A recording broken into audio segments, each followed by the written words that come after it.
नमस्कार पायनियर्स, स्वागत है आपका पाई जीसीवी ज्ञान चैनल में। आज के इस खास और बेहद इंपॉर्टेंट वीडियो में हम बात करने वाले हैं पाई नेटवर्क की उस सुपीरियर पावर के बारे में जिसने डिजिटल फाइनेंस और वेब3 की पूरी दुनिया को हिलाकर रख दिया है। दोस्तों, आज जो जानकारी आप इस वीडियो में सुनने वाले हैं वह सिर्फ न्यूज या अपडेट नहीं है, बल्कि एक ऐसी गहरी समझ है जो आपको बताती है कि आखिर क्यों पाई नेटवर्क आज दुनिया का सबसे बड़ा ब्लॉकचेन बनने की दिशा में तेजी से बढ़ रहा है और क्यों इस प्रोजेक्ट को दुनिया भर के करोड़ों लोग फॉलो कर रहे हैं। आज हम बात करेंगे उन 16 बड़ी उपलब्धियों की। जी हां, 16 ऐसी ब्रेक थ्रू उपलब्धियां जिन्होंने पाई नेटवर्क को एक अलग स्तर पर पहुंचा दिया है। ये वही चीजें हैं जिन्हें बाकी ब्लॉकचेन पिछले 15 सालों में हासिल नहीं कर सके और पाई नेटवर्क ने कुछ वर्षों में ही हासिल करना शुरू कर दिया।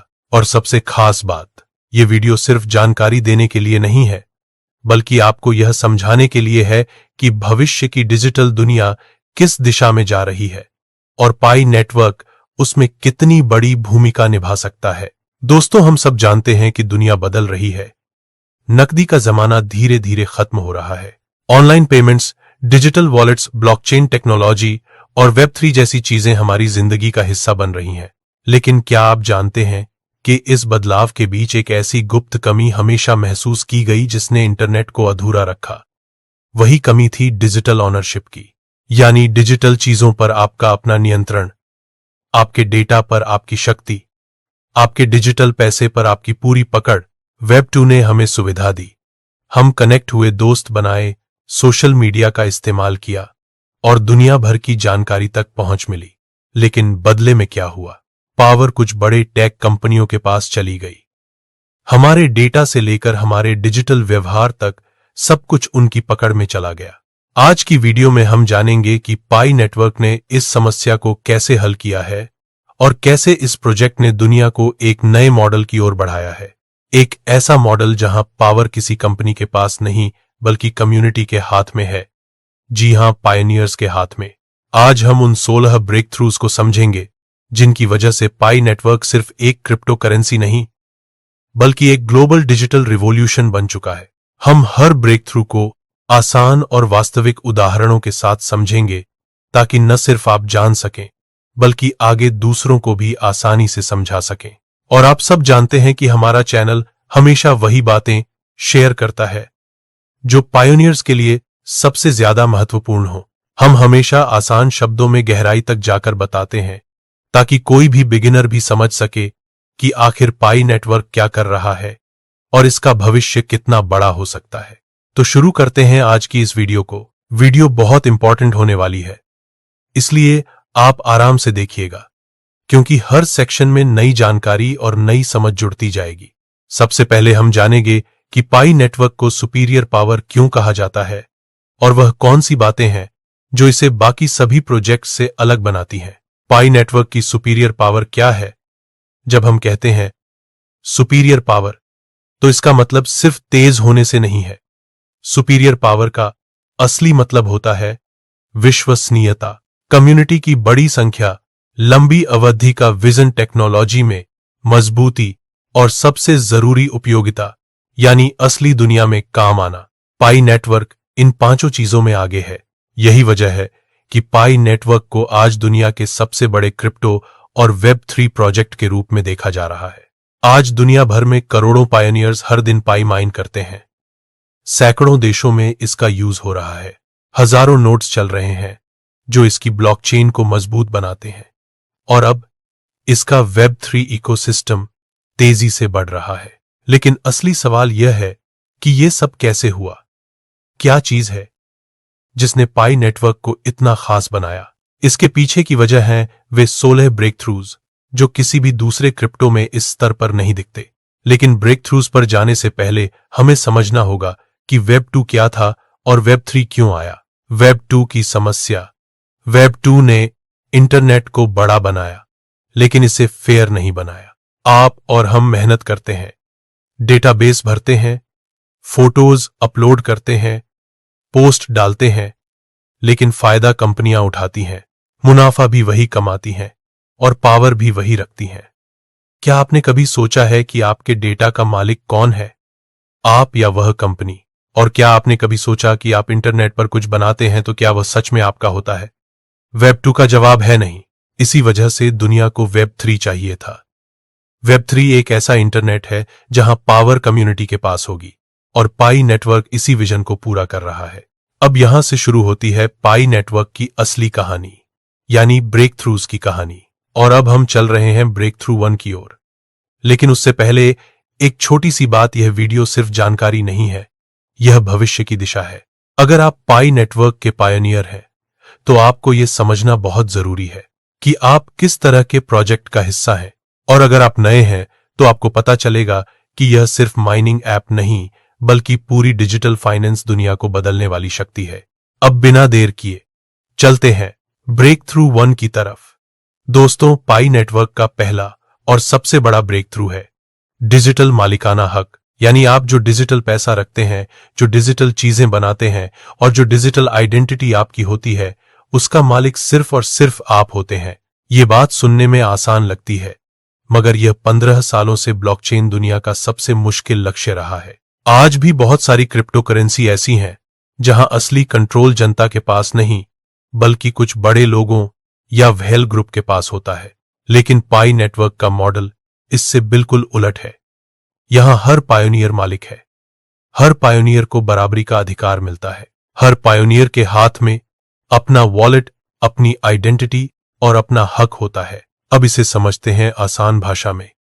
मान लीजिए आप अपने घर में एक तिजोरी रखते हैं जिसमें आपके असली पैसे रखे हैं। उस तिजोरी की चाबी सिर्फ आपके पास होती है। अब आप ही सोचिए, अगर किसी दिन कोई आकर कहे कि तिजोरी उनकी है या वे आपके पैसे ब्लॉक कर देंगे तो क्या होगा? यही हाल वेब 2 में हुआ। आपका डेटा, आपका कंटेंट, आपकी ऑनलाइन आइडेंटिटी, सब कुछ कंपनियों के पास जमा हो गया। पायनियर्स ने मेहनत की, लेकिन ओनरशिप कंपनियों को मिली। लेकिन पाई नेटवर्क इस सिस्टम को तोड़ देता है। यह कहता है डिजिटल दुनिया में मालिक वही होगा जो मेहनत करे, जो हिस्सा ले, जो कम्युनिटी को आगे बढ़ाए। और यही पायोनियर करता है। हर पायोनियर अपने वॉलेट पर पूरा नियंत्रण रखता है। हर पायोनियर अपने पाई कॉइन का मालिक है। कोई कंपनी, कोई संस्था, कोई गुप्त संगठन उसके बीच में नहीं आता। इससे क्या बदलता है? जो चीजें आज वेब 2 में आपकी नहीं है, वे वेब 3 में आपकी हो जाती हैं। आप अपनी पहचान खुद नियंत्रित कर सकते हैं। आप अपने पैसे खुद संभाल सकते हैं। आप अपने डिजिटल मूल्य खुद तय कर सकते हैं। यह पूरी पावर शिफ्ट है। इसीलिए इसे ब्रेक थ्रू कहा जाता है। अब बात आती है इसके प्रभाव की। जो कम्युनिटी अपने मूल्य की मालिक बन जाती है, वह हमेशा टिकाऊ रहती है। और इसी कारण पाई नेटवर्क सिर्फ एक क्रिप्टो प्रोजेक्ट नहीं, बल्कि एक ओनरशिप रेवोल्यूशन बन रहा है। अब हम चलते हैं दूसरे ब्रेक थ्रू की ओर, फेयर माइनिंग, यानी बिना बड़े उपकरणों के हर पायोनियर के लिए माइनिंग का मौका। जब भी हम क्रिप्टो माइनिंग का नाम सुनते हैं तो दिमाग में आता है भारी भरकम मशीनें, बहुत ज्यादा बिजली, बहुत ज्यादा खर्चा और माइनिंग करने वाले कुछ ही लोग। लेकिन पाई नेटवर्क ने इस पुराने मॉडल को पूरी तरह बदल दिया। पाई नेटवर्क का दूसरा ब्रेक थ्रू है फेयर माइनिंग, यानी ऐसी माइनिंग जो सबके लिए बराबर हो। ऐसी माइनिंग जिसमें आपका फोन ही काफी हो। ऐसी माइनिंग जिसमें कोई कंपटीशन नहीं, जिसमें आपके पास चाहे 1 लाख रुपया हो या 50 रुपए, आप माइनिंग कर सकते हैं। अब यहां समझिए, दुनिया में बिटकॉइन माइनिंग करने के लिए आज लाखों का सेटअप चाहिए। इतनी बिजली खर्च होती है कि छोटे देशों की खपत के बराबर हो जाती है। इथीरियम भी लंबे समय तक इसी मॉडल में फंसा रहा। इससे हुआ क्या? माइनिंग केवल अमीर लोगों तक सीमित हो गई।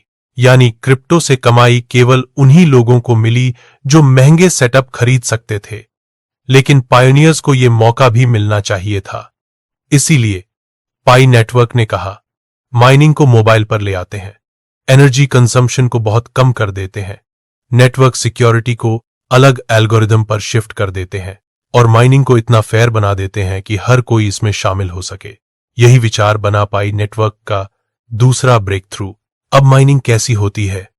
आप बस अपने फोन में एक बार डेली माइनिंग बटन दबाते हैं। आपका फोन हीट नहीं होता, आपका बैटरी ड्रेन नहीं होता, आपका डाटा खर्च नहीं होता, आप किसी भारी कंपटीशन में नहीं फंसते। आप जितनी माइनिंग कर सकते हैं उतना आप करते हैं और उसका पूरा रिवॉर्ड आपको मिलता है। अब एक सवाल, अगर माइनिंग इतनी आसान है तो सिस्टम सिक्योर कैसे रहेगा? तो पायोनियर्स ध्यान रखिए, पाई नेटवर्क माइनिंग हार्डवेयर पर आधारित नहीं है। पाई नेटवर्क माइनिंग ट्रस्ट पर आधारित है, यानी आपका सोशल सर्कल, आपकी क्रेडिबिलिटी, आपके कनेक्शंस और आपका पार्टिसिपेशन यह तय करता है कि नेटवर्क कितना सुरक्षित है। इससे दो फायदे हुए, एक, नेटवर्क दुनिया भर में तेजी से फैल गया। दूसरा, सिक्योरिटी बहुत मजबूत हो गई, क्योंकि लोग अपने ट्रस्टेड कनेक्शंस की सिक्योरिटी सर्कल बनाते हैं। फेयर माइनिंग ने क्या बदल दिया? पहली बात, क्रिप्टो अब सिर्फ अमीर लोगों की चीज नहीं रही। कोई भी व्यक्ति दुनिया के किसी भी कोने से माइनिंग कर सकता है। दूसरी बात, नेटवर्क तेजी से बढ़ा, क्योंकि बैरियर कम था। जहां बिटकॉइन को लाखों लोगों तक पहुंचने में सालों लगे, पाई नेटवर्क करोड़ों लोगों तक पहुंच गया। तीसरी बात, ग्लोबल इक्वालिटी बढ़ी। आज अफ्रीका, एशिया, दक्षिण अमेरिका के लाखों लोग माइनिंग कर रहे हैं, जिन्हें पहले क्रिप्टो का कोई एक्सेस नहीं था। चौथी बात, एक रियल कम्युनिटी बनी, क्योंकि जब रिवॉर्ड सबको मिलता है तो कम्युनिटी में ट्रस्ट और बॉन्डिंग बहुत मजबूत होती है। और यही वजह है कि फेयर माइनिंग आज पाई नेटवर्क की आइडेंटिटी बन चुकी है। दुनिया पाई को माइनिंग रेवोल्यूशन भी कहती है। इन दोनों ब्रेकथ्रूज ने मिलकर पाई नेटवर्क को शुरुआत से ही एक ऐसे मॉडल पर खड़ा कर दिया जहां ओनरशिप भी सबकी और माइनिंग भी सबकी। Breakthrough 3, global consensus value, यानी मूल्य का निर्माण समुदाय की सहमति से। पायोनियर्स, यह ब्रेक थ्रू पाई नेटवर्क का दिल कहलाता है। जीसीवी यानी ग्लोबल कंसेंसस वैल्यू सिर्फ एक कॉन्सेप्ट नहीं, बल्कि एक वैल्यू बिल्डिंग सिस्टम है जिसे दुनिया की किसी भी क्रिप्टो ने आज तक सही तरीके से लागू नहीं किया। आइए इसे सबसे आसान भाषा में समझते हैं। दुनिया में जितनी भी क्रिप्टो करेंसी बनी, उनका मूल्य कौन तय करता है? एक्सचेंज, बाजार, वेल ट्रेडर और अरबपति निवेशक, यानी कुछ बड़े खिलाड़ी कीमत को ऊपर नीचे करते रहते हैं। इससे आम लोग हमेशा नुकसान में रहते हैं। लेकिन पाई नेटवर्क ने कहा, किसी भी मुद्रा का असली मूल्य तय करने का अधिकार उसी के लोगों के पास होना चाहिए जो इसे उपयोग करते हैं, यानी पायोनियर्स। यही विचार बना जीसीवी। अब समझिए, जीसीवी क्या करता है? यह पाई नेटवर्क का वह समुदाय आधारित आधार मूल्य है जिसे दुनिया के करोड़ों पायोनियर्स मिलकर बनाते हैं। यह स्पेक्युलेटिव नहीं होता, यह किसी ट्रेडर की मर्जी पर नहीं चलता, यह कम्युनिटी के यथार्थ उपयोग और सहमति पर आधारित होता है। अब इसका प्रभाव कितना बड़ा है, इसे एक उदाहरण से समझिए। मान लीजिए किसी गांव में एक नया बाजार खुलता है। अब वहां लोग अपने सामान की कीमत खुद तय करते हैं और सभी लोग मिलकर वही कीमत स्वीकार करते हैं। इससे होता क्या है? मूल्य स्थिर रहता है, किसी को नुकसान नहीं होता, हर खरीदार और विक्रेता एक जैसे नियम पर चलता है। यही काम पाई नेटवर्क ने वैश्विक स्तर पर कर दिया। जीसीवी क्यों ब्रेक थ्रू है? पहली वजह, इससे पाई कॉइन की कीमत बाजार के उतार चढ़ाव पर निर्भर नहीं रहती। दुनिया में चाहे कुछ भी हो जाए, कम्युनिटी कंसेंसस स्थिरता प्रदान करता है। दूसरी वजह, यह पायोनियर्स को आर्थिक सुरक्षा देता है, क्योंकि वैल्यू में अत्यधिक गिरावट या मनमाना उछाल नहीं होता। तीसरी वजह, यह पाई नेटवर्क को एक ग्लोबल इकोनॉमिक मॉडल बनाता है, क्योंकि जितनी बड़ी कम्युनिटी उतना मजबूत कंसेंसस। चौथी वजह, जीसीवी वास्तविक वस्तुओं और सेवाओं पर आधारित मूल्य निर्माण करता है, यानी पाई की कीमत सिर्फ चार्ट में नहीं बनती, बल्कि असली दुनिया में उपयोग से बनती है। पांचवीं वजह, यह मॉडल सिखाता है कि भविष्य की डिसेंट्रलाइज्ड इकोनॉमी कैसी होगी, जहां वैल्यू कम्युनिटी के हाथ में होगी, न कि किसी तीसरे पक्ष के हाथ में। और पायोनियर्स, इस बात को याद रखिए, पाई नेटवर्क का पूरा फ्यूचर यूटिलिटी मॉडल जीसीवी पर ही आधारित है। यही वजह है कि पाई को एक स्टेबल कम्युनिटी एसेट माना जाता है। अब हम आते हैं अगले ब्रेक थ्रू पर, एक ऐसा ब्रेक थ्रू जो पाई नेटवर्क को सिर्फ एक ऐप या एक टोकन नहीं, बल्कि दुनिया का सबसे बड़ा ब्लॉकचेन नेटवर्क बनाने की क्षमता देता है। ब्रेक थ्रू 4, स्केलेबल इंफ्रास्ट्रक्चर, यानी एक ऐसी ब्लॉकचेन जिसका विस्तार लाखों करोड़ों उपयोगकर्ताओं को संभाल सके। पाई नेटवर्क शुरू से ही इस सोच के साथ बनाया गया कि भविष्य में इसे करोड़ों लोग एक साथ उपयोग करेंगे।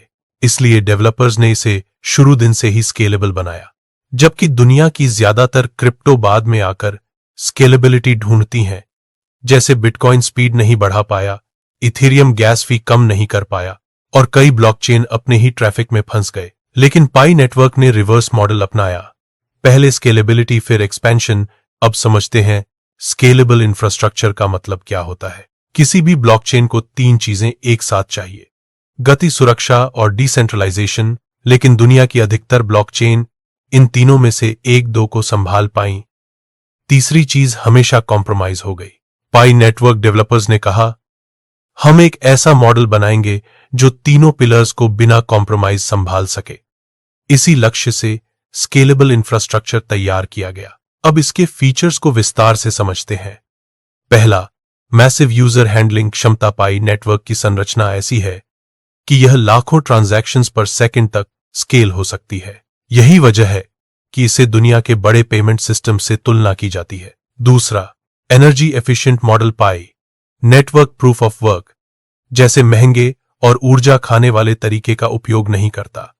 इससे नेटवर्क बहुत हल्का, सुरक्षित और तेज बनता है। तीसरा, मोबाइल फर्स्ट आर्किटेक्चर। दुनिया में पहली बार ऐसा ब्लॉकचेन मॉडल बनाया गया जो मोबाइल माइनर्स को भी प्राइमरी पार्टिसिपेंट मानकर डिजाइन किया गया। इससे कम्युनिटी तेजी से बढ़ी और नेटवर्क ग्लोबल कवरेज प्राप्त कर गया। चौथा, ऑप्टिमाइज्ड नोड नेटवर्क। हजारों नोड्स दुनिया भर में फैले हुए हैं। ये नोड्स वास्तविक वेरिफिकेशन और ट्रांजैक्शन सिक्योरिटी संभालते हैं। जितने ज्यादा नोड्स उतना ज्यादा डिसेंट्रलाइजेशन। पांचवा, फ्यूचर रेडी प्रोटोकॉल्स।